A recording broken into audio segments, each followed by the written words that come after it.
एक दुकानात नारळ घ्यायला गेलं. नारळ जिंदा डावलात. नारळ घ्यायला गेलं. नारळ घ्यायला गेलं तर त्याला एक जण दुकानदाराला म्हणलं केवढा हो. दुकानदार म्हणले 25 लाख. इतका माग. तो शेजारचा जोडीदार आला त्याचा. तो म्हणला काल शेला विकत घेतो. कोकणात फुकट. मग यानं डोकं वापरायचं की नाही. कोकणात जायचंय. जिंदाड कोकणात गेलं. नारळही झाडाला. हे झाडावर चढलं. फटका हाणला. सटकलं. लटकलं. खाली 200 फूट खड्डा. मग फुकट लटकलं का इकत. फुकट.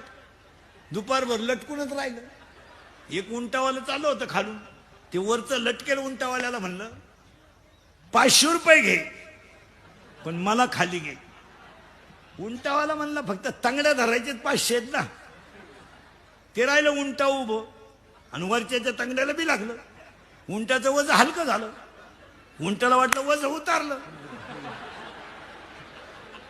उंट गेलं निघून. आता हे लटकेल होतं फुकाट. त्याला हे लटकलं 500 रुपयाला. दुपारपर्यंत लटका लटकीच. मग आता वरचं खालच्याला म्हणतं देऊ का काय तो 500 रुपये.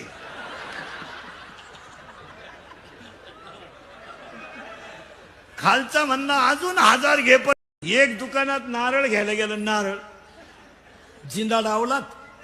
नारळ घ्यायला गेलं. नारळ घ्यायला गेलं तर त्याला एक जण दुकानदाराला म्हणलं केवढा हो. दुकानदार म्हणले 25 लाख. इतका माग. तो शेजारचा जोडीदार आला त्याचा. तो म्हणला काल शेला विकत घेतो. कोकणात फुकट.